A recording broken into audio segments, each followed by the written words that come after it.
Merci beaucoup, Monsieur le Premier ministre, Monsieur le ministre d'État, secrétaire général à la présidence de la République.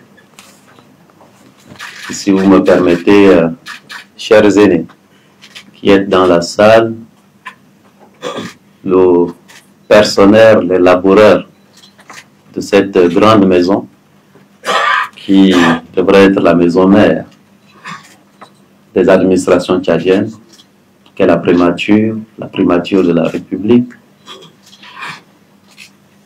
Mesdames et messieurs les journalistes, vous avez un issu de vos rangs à ma gauche, mais rien ne peut se faire sans vous. Merci d'être là. Tout le reste de l'équipe, les sécuritocrates qui êtes là, les membres de mon cabinet, mon ancien cabinet.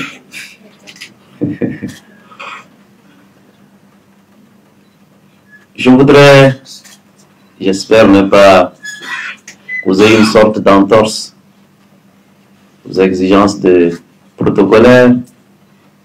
Comme le Premier ministre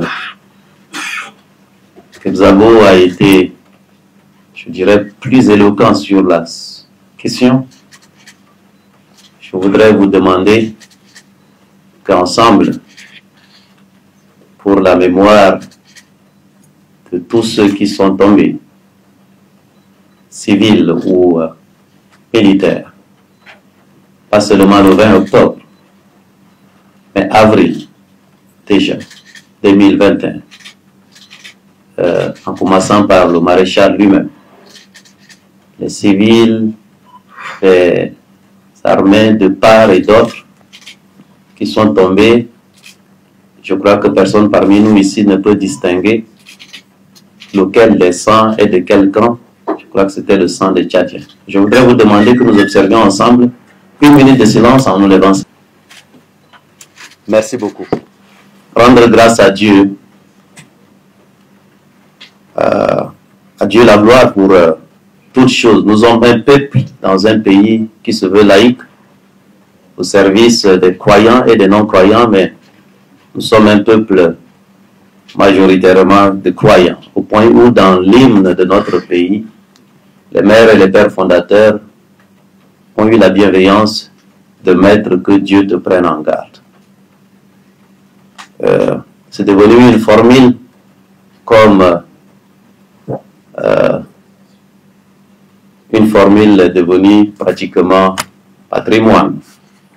Après l'entretien fructueux, empreint de fraternité, empreint de bienveillance, avec mon frère le président de transition, que je voudrais ici remercier pour la confiance et l'honneur extrême qu'il place en ma modeste personne et en cette équipe qui vient à la suite des autres.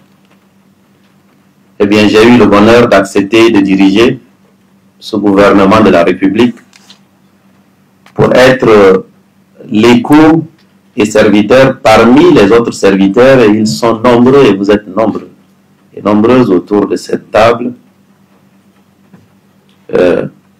pour être au service de nos populations et des oubliés de la République, pour être un peu à côté de lui, pilote principal,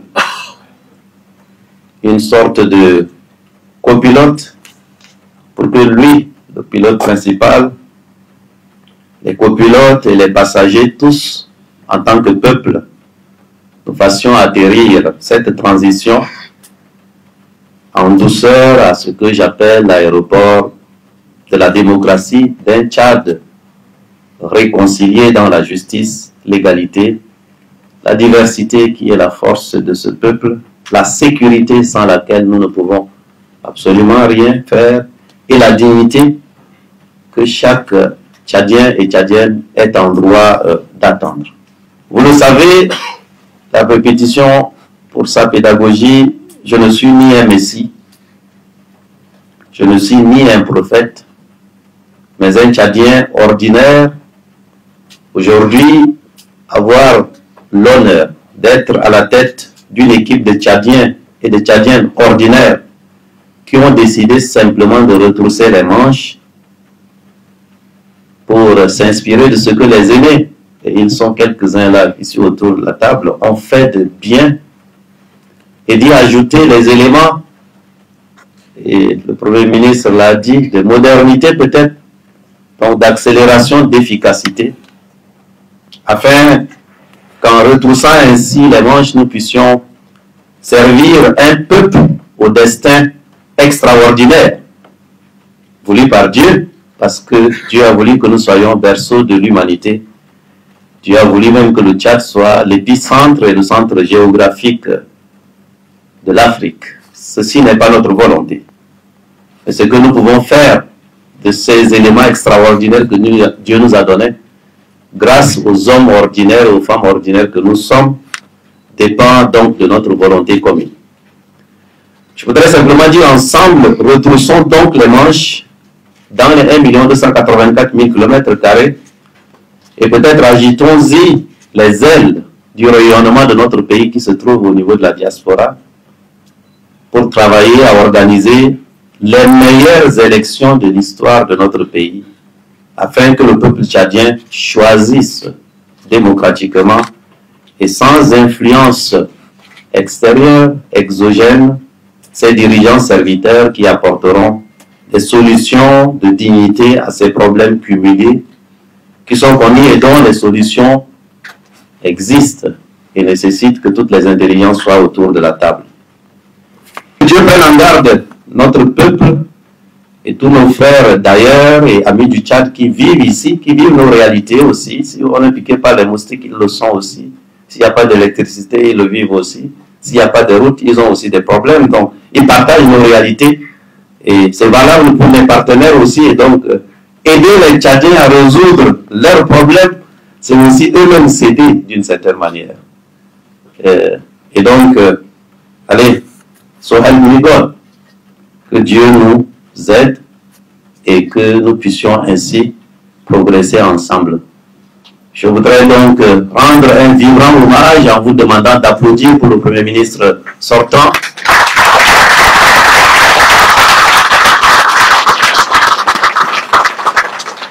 Et merci pour vous qui êtes là dans cette administration.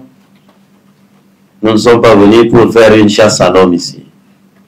C'est votre maison, c'est la maison des Tchadiens et des Tchadiennes. Et les compétents seront maintenus. Ceux qui ont besoin d'amélioration, on travaillera à mobiliser ensemble les moyens de notre amélioration collective. Je voudrais que vous vous sentiez dans une administration qui est une véritable continuité. C'était important, peut-être c'est pas grand-chose, mais je tenais à vous le dire pour que vous vous sentiez totalement dans la continuité de l'administration avec les améliorations que nous allons mener ensemble. Que Dieu vous bénisse. Je vous remercie.